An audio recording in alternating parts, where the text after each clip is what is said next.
ಹೊಯ್ ಭಾಗವತ್ರೆ.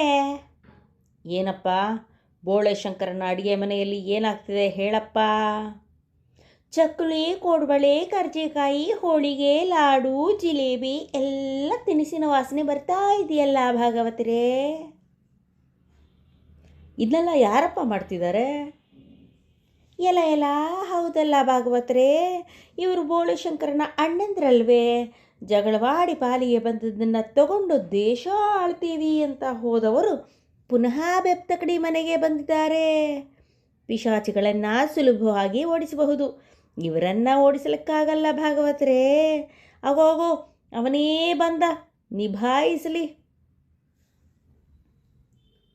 ಬೋಳೆ ಶಂಕರ ಬರ್ತಿದ್ದಾನೆ, ಹುಷಾರಾಗಿರಬೇಕು. ಸರ್ದಾರನಿಗಿಂತ ಅವನ ಹೆಂಡತಿನಿಯೇ ವಾಸಿ. ಡಬ್ಬುನ ಹೆಂಡತಿನೂ ಅಷ್ಟೆ. ಅವಳ ಬಾಯಲ್ಲೆರಡು ಕೋರೆ ಹಲ್ಲು ಮೂಡಿಸಿದ್ದೀನಿ. ಹಾಗೆ ಅವಳ ಜೊಲ್ಲಿಗೆ ವಿಷ ಬೆರೆಸು. ಡಬ್ಬುನ ಹೆಂಡತಿ 2 ಕೊಂಬು ಮೂಡಿಸಿದ್ದೀನಿ. ಅವುಗಳಲ್ಲಿ ಒಂದೊಂದು ಚೂರಿ ಇಡು. ಗಂಡಸರ ಬಾಯಲ್ಲಿ ಮದ್ದಿಡೋಣ, ಹೆಂಗಸರ ಕೈಯಲ್ಲಿ ಬೆಂಕಿ ಇಡೋಣ. ಕಿಡಿ ತಾಕಿದ್ರೆ ಬೆಪ್ತಕಡಿ ನರಕದ ಶಾಪಗಳನ್ನೆಲ್ಲ ಅವರ ಮೇಲೆ ಸುರಿಬೇಕು. 2 ಗಳಿಗೆಯಲ್ಲಿ ಮನೆ ಸ್ಮಶಾನವಾಗಬೇಕು. ಅಗೋ ಬಂದ. ತೋಟದಿಂದ ಈಗ ಬಂದ್ಯಾ ಬೋಳೆ ಶಂಕರ? ನಾನು ನಿನ್ನ ಜೊತೆಗೆ ಇರೋಣ ಅಂತ ಬಂದೆ. ಇದ್ದ ಕೆಲಸ ಹೋಯಿತು, ಇನ್ನೊಂದು ಕೆಲಸ ಸಿಕ್ಕೋವರೆಗೂ ನನಗೂ ನನ್ನ ಹೆಂಡತಿಗೂ ನೀನೇ ದಿಕ್ಕು. ಇಲ್ಲ ಅನ್ಬೇಡಪ್ಪ. ಚೆನ್ನಾಗಿದೆಯಾ ಶಂಕರ? ನೋಡಿದ್ರೆ ಗೊತ್ತಾಗುತ್ತಲ್ಲ ಎಷ್ಟು ಚೆನ್ನಾಗಿದೆಯಾ ಅಂತ. ಪುನಃ ಅಸ್ತಿ ಕೇಳೋಕ್ಕೆ ಬಂದವರಲ್ಲಪ್ಪ ನಾವು. ಏನು ಮಾಡೋದು ಹೇಳು? ಓಹೋ, ಹೀಗಾಯ್ತೋ? ಈಗ ನೀನು ದೊಡ್ಡ ಮನಸ್ಸು ಮಾಡಬೇಕಪ್ಪ. ನಿನ್ನ ಮನೆಗೆ ಅತಿಥಿಯಾಗಿ ಬಂದವರು ಯಾರೆಂದು ತಿಳಿದುಕೋ. ನಿನ್ನ ದೊಡ್ಡಣ್ಣ ಸೇನಾಪತಿಯಾಗಿ ದೇಶ ಆಳಿದವರು. ಸಣ್ಣ ಅಣ್ಣ ಸಾಹುಕಾರರಾಗಿ ಸರ್ಕಾರ ಕೊಂಡು ಮಾರಿದವರು.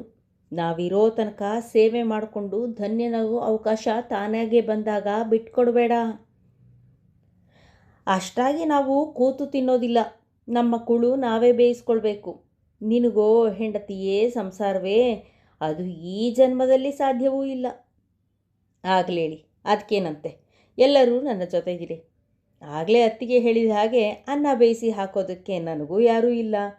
ಈಗಲಾದರೂ ಹೆಂಗಸಿನ ಕೈ ಅನ್ನ ಉಣ್ಬಹುದು. ನೋಡಿ, ನಿಮ್ಮ ತಮ್ಮನಿಗೆ ಕೂಳು ಕುದಿಸಿ ಹಾಕೋದಕ್ಕೆ ನಾವು ಅವನ ಆಳುಗಳಲ್ಲ. ಆದರೆ ನಾವಿರೋದು ಅವ್ರ ಮನೇಲಲ್ವಾ? ಅದು ನಿಮಗೆ ಗೊತ್ತು. ಅದೇ ಕರುಳು ಹಂಚ್ಕೊಂಡವ್ರಿಗೆ ಇಷ್ಟು ಆಶ್ರಯ ಕೊಡೋದೇನು ಹೆಚ್ಚಲ್ಲ. ಅದು ತಮ್ಮನ ಕರ್ತವ್ಯ, ಪುಣ್ಯದ ಕೆಲಸ. ಬೇಕಾದರೆ ಕೂಳು ನಾವು ಬೇಯಿಸ್ತೀವಿ. ಅವನು ಹೊರಗಡೆ ದನದ ಕೊಟ್ಟಿಗೆಯಲ್ಲಿ ಊಟ ಮಾಡಲಿ. ಅಕ್ಕ, ಅವನು ಒಳಗಡೆ ಊಟಕ್ಕೆ ಬರೋದಕ್ಕೆ ತಯಾರಾಗ್ತಾ ಇದ್ದಾನೆ. ಅವನ ದಡ್ತನವೇ ನಮಗೆ ಆಸರೆ. ಅದಕ್ಕೇನಾದರೂ ನೋವಾದರೆ ನಾವಿಲ್ಲಿ ಇರೋಕ್ಕಾಗತ್ತೇನೆ? ಹಾಕಿದ್ದನ್ನು ತಿನ್ನೋ ನಾಯಿ ಅದು. ನೋವಾಗದದ್ದು ಅದಕ್ಕೆಲ್ಲಿ ಗೊತ್ತಾಗುತ್ತೆ ರೀ. ಬೇಕಾದರೆ ನಾವಿಬ್ಬರು ಅವನ ಜೊತೇಲಿ ಕೊಟ್ಟಿಗೆಯಲ್ಲಿ ಕೂತು ಊಟ ಮಾಡ್ತೀವಿ. ನೀವು ಆಮೇಲೆ ಒಳಗಡೆ ಊಟ ಮಾಡಿ. ಹಾಗಿದ್ರೆ ಆಮೇಲೆ ನಿಮ್ಮನ್ನು ನಾವು ಒಳಗೆ ಸೇರಿಸೋದಿಲ್ಲ. ಹುಷಾರ್. ಇದೊಳ್ಳೆದಾಯ್ತೆ. ಅವನನ್ನು ನೋಡಿದ್ರೆ ಕಣ್ಬೇನೆ ಬರುತ್ತೆ. ಥೂ, ಅಸಾಧ್ಯ ಕೊಳಕ. ಬರ್ತಿದ್ದಾನೆ. ಈಗೇನು ನೀವೇ ಹೇಳ್ತೀರೋ ನಾವೇ ಹೇಳೋಣವೋ? ಹೇಳ್ತೀನಿರೇ. ಒಬ್ಬನ ಜೀವನದಲ್ಲಿ ಇಂಥ ಸುದಿನಗಳು ಬರೋದು ಅಪರೂಪ. ಜೊತೆ ಕೂತು ಊಟ ಮಾಡಿ ಎಷ್ಟು ದಿನಗಳಾದವು. ಬನ್ನಿ, ಅಣ್ಣ ತಮ್ಮಂದಿರು ಒಟ್ಟಿಗೆ ಊಟ ಮಾಡೋಣ. ಹೆಣ್ಣಿದ್ದ ಮನೆಯ ಸೌಭಾಗ್ಯನೇ ಬೇರೆ. ಅತ್ತಿಗೆಯವರ ಹಸ್ತಗುಣದಿಂದ ಅಡಿಗೆ ಮನೆಯಲ್ಲಾಗಲೇ ಪರಿಮಳ ಭರಿತ ಘಮ ಬರ್ತಾ ಇದೆ. ಬನ್ನಿ. ಅಯ್ಯ ಬೋಳೆ ಶಂಕರ, ಸದ್ಯ ನೀನೊಬ್ಬನೇ ಊಟ ಮಾಡು, ನಾವು ಆಮೇಲೆ ಮಾಡ್ತೀವಿ. ಆಗಲೇಳಿ, ನಿಮಗಿನ್ನೂ ಹಸುವಾಗಿರ್ಲಿಕ್ಕಿಲ್ಲ, ನನಗಾಗಿದೆ. ನಾನು ಊಟ ಮಾಡ್ತೀನಿ. ತಮ್ಮ ಬೋಳೆ ಶಂಕರ, ಊಟಕ್ಕೆ ನೀನು ಕೊಟ್ಟಿಗೆ ಹತ್ರ ಕೂರ್ತಿರ್ತೀಯಾ? ಆಗಲೇಳು, ಅದಕ್ಕೇನಂತೆ. ಬೇಕಾದರೆ ಊಟ ಕಟ್ಟಿಕೊಡಲಿ, ತೋಟದಲ್ಲಿ ಊಟ ಮಾಡಿ ಮಲ್ಕೋತೇನೆ. ಹಾಗೆ ಬೆಳಗ್ಗೆದ್ದು ಒಂದಷ್ಟು ಮರ ಕಡಿದು ಬಿಡಪ್ಪ. ನಮಗೆರಡು ಮನೆ ಕಟ್ಟಿಸ್ಕೊಟ್ರೆ ಚೆನ್ನಾಗಿರುತ್ತೆ. ನಿನ್ನ ಮನೆಯಲ್ಲೇ ಎಷ್ಟು ಅಂತ ಇರೋದು? ಹಾಗೆ ಆಗಲೇಳು. ಹಾಗೆ ಬೆಳಗ್ಗೆದ್ದು ನನ್ನ ಕುದುರೆಗೆ ಒಂದಷ್ಟು ಹುಲ್ಲು ತಾರಪ್ಪ. ಆಗ್ಲೇಳು, ಅದಕ್ಕೇನಂತೆ. ಈಗ ಕಟ್ಟಿದ ಬುತ್ತಿ ತಯಾರಾಗೇ ಇದೆ. ಆಗ್ಲೇಳಿ, ಆಮೇಲೆ ಕೋಡಂಗಿಗೆ ಊಟ ಹಾಕಿ. ಅದೇನೋ ಸರಿ, ನೀ ಮಾಡೋ ಪುಣ್ಯಗಳ ಲೆಕ್ಕ ಚಿತ್ರಗುಪ್ತರು ಸರಿಯಾಗಿ ಬರ್ಕೊಳ್ತಾ ಇದ್ರೆ ಸರಿ. ಅವರು ತೆಪ್ಪಗೆ ಮಲಗಿದ್ರೆ ನೀ ಎಷ್ಟು ಒಳ್ಳೆ ಕೆಲಸ ಮಾಡಿದ್ರೆ ಏನು ಪ್ರಯೋಜನ? ಒಬ್ಬ ಒಳ್ಳೆ ಕೆಲಸ ಮಾಡೋದು ಪುಣ್ಯದ ತುರಾಯಿಗಳನ್ನು ರುಂಬಾಲಿಗೆ ಸಿಕ್ಕಿಸಿಕೊಳ್ಳೋದಕ್ಕೆ ಅಲ್ಲ. ಅದಿರ್ಲಯ್ಯ, ಊಟ ಬಿಟ್ಟು ನೀನು ಯಾಕೆ ಬಂದೆ? ನನಗಿವಿತ್ತು ಊಟ ಬೇಡ ಅನ್ನಿಸ್ತು. ನಾನು ತೋಟದಲ್ಲೇ ಮಲಗ್ತೀನಿ. ನಿನ್ನ ಅಣ್ಣಂದ್ರ ನಡತೆ ನನಗೆ ಸರಿ ಕಾಣಿಸ್ಲಿಲ್ಲ. ಯಾಕೆ ಹಾಗಂದೆ? ಚೆನ್ನಾಗಿದೆ, ಜೇಬು ನಿಂದು, ದುಡ್ಡು ನಿಂದು, ಅವರು ಖರ್ಚು ಮಾಡ್ತಾರಂತೆ. ಇದ್ಯಾವ ಸೀಮೆ ಲೆಕ್ಕ? ಅದಕ್ಕೆ ಅಂತಲೇ ನಿನಗೆ ಕಮಂಗಿ ಅನ್ನೋದು. ಅಗೋ ಆ ಹಸಿರನ್ನು ನೋಡು.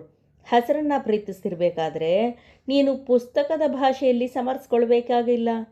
ಅಂತಃಕರಣ ತೆರೆದರೆ ಸಾಕು, ಅದು ಒಳಗೆ ಪ್ರವೇಶ ಮಾಡುತ್ತೆ. ಒಳಗಿನ ಕೊಳೆ ತೊಳೆದು ಹೃದಯವನ್ನು ಪರಿಶುದ್ಧವಾದ ಸ್ವಚ್ಛವಾದ ಕೊಳದ ಥರ ಮಾಡುತ್ತೆ.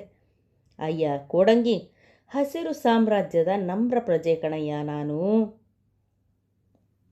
ನಿನಗೋ ಪಿಶಾಚಿ ಕಾಟವೋ ಏನೋ, ಏನೇನೋ ಮಾತಾಡಲಿಕ್ಕೆ ಶುರು ಮಾಡಿದೆ. ನಡಿ ನಡಿ.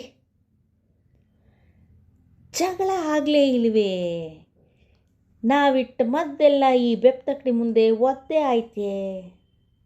ತಮ್ಮ ಹೇಳಿದ ಹಾಗೆ ಇವನು ಅಸಾಧ್ಯನೇ ಸರಿ. ಇವನನ್ನು ಹೀಗೆಲ್ಲ ದಾರಿಗೆ ತರೋದು. ಈ ಬೆಪ್ತಕಡಿ ಹತ್ರ ತಮ್ಮ ಕೊಟ್ಟ ಬೇರಿದೆಯಲ್ಲ, ನಾವು ಹೋಗಿ ರಾಜಕುಮಾರಿನ ಹಿಡಿತೇನೆ. ಬೇರಿರೋದ್ರಿಂದ ರಾಜಕುಮಾರಿಯ ರೋಗ ವಾಸಿ ಮಾಡಬೇಕಂತ ಬರ್ತಾನೆ. ದಾರಿಯಲ್ಲಿ ಯಾವುದೋ ವೇಷದಲ್ಲಿ ಅವನನ್ನು ಭೇಟಿ ಮಾಡಿ ಆ ಬೇರು ಕಿತ್ತುಕೋ. ಅರಮನೆಗೆ ಬಂದ ಮೇಲೆ ವಾಸಿ ಮಾಡೋದಕ್ಕಾಗೋದಿಲ್ವಲ್ಲ, ಆಗ ರಾಜನಿಂದ ನಾನವನ ಕತ್ತು ಕುಯ್ಸಿ ಹಾಕ್ತೀನಿ. ಹೇಗಿದೆ ಉಪಾಯ? ಖಂಡಿತ ಚೆನ್ನಾಗಿದೆ, ನಡಿ.